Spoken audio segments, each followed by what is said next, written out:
नमस्कार मैत्रिणींनो, कशा आहात? परमेश्वराची भक्ती करत राहा, खुश आणि आनंदी नक्कीच राहाल.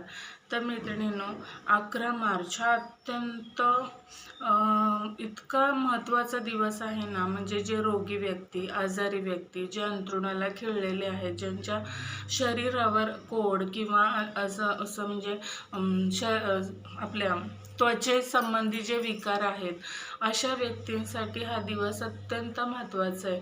आपली शीतला माता ही आपलं शरीर पूर्ण शीतल ठेवते, थंड ठेवते. आणि कितीही म्हणजे कितीही जुना आजार असू दे, पण ही सेवा केल्यानंतर तुम्ही त्या आजारातून नक्कीच तुमची सुटका होणार आहे.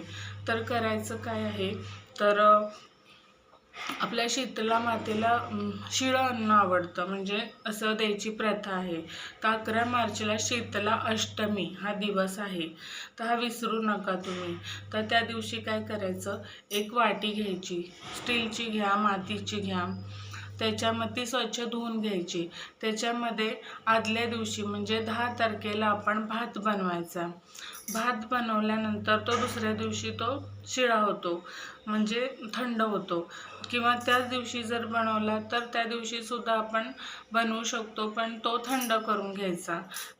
कारण त्यांना गरम नाही लागत प्रसाद भोग.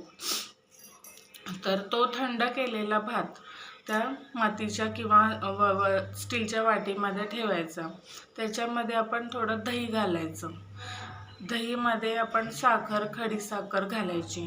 त्याच्यानंतर आपण खडीसाखर घातल्यानंतर थोडासा मध घालायचा.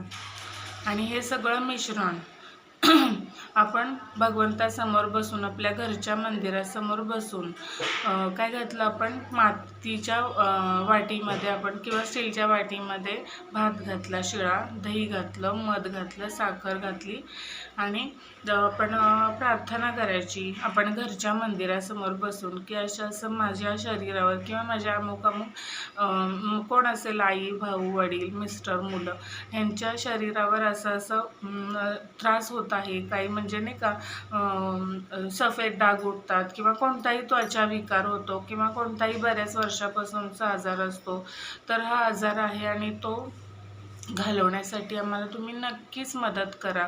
मी मनापासून विश्वासाने हा उपाय करत आहे. शेवटी विश्वासावर दुनिया चालते.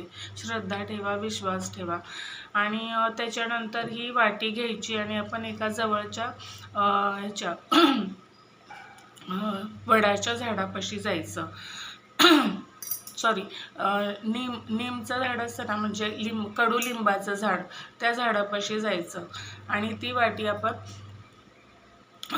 तिथेच ठेवून यायचं. आणि ती वाटी तिथेच ठेवायची आणि प्रार्थना करायची, की आम्हाला मला असा आजार आहे आणि ह्या आजारातून मला मुक्त करा.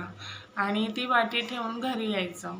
घरी आल्यानंतर आपण आपलं नेहमीची कार्य आहे तशीच करायची. येताना तिथून आपण कडुलिंबाचं पानं घेऊन यायची आणि त्या पाण्याने आपण आंघोळ करायची. ती पानं उकळवायची पाण्यात, ते पाणी आपण आंघोळीच्या पाण्यात घालून आंघोळ करायची.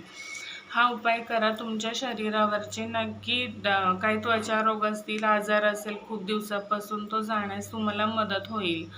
त्याच्यानंतर काय करा, तुम्ही तुमच्याकडे जर एक माळ बनवणारा माणूस असेल, जिथे माळ बनवतात आपण देवाची जी माळ घालतो ना, तुळशीची वगैरे, तर त्या तुळशीच्या बनवताना त्या व्यक्तीला असं सांगा, की एक तुळशीचा मणका आणि दुसरा नीमचा, म्हणजे कडुलिंबाच्या त्या लाकडाचा, असं एक तुळशीचा, एक कडुलिंबाचा, असं 108 मण्यांची माळ बनवून ती तुम्ही गळ्यात धारण करा. तुम्हाला नक्कीच आजारापासून मुक्तता मिळेल आणि तुमचं शरीर थंड राहण्यास मदत होईल. तुम्ही हा उपाय नक्की करा. तुमच्या म्हणजे आजारापासून तुम्हाला नक्कीच मुक्तता मिळेल. विश्वास ठेवा, मन साफ ठेवा, नीतिमत्ता चांगली ठेवा आणि भगवंताची सेवा करा. आयुष्यात सुख हे येणारच.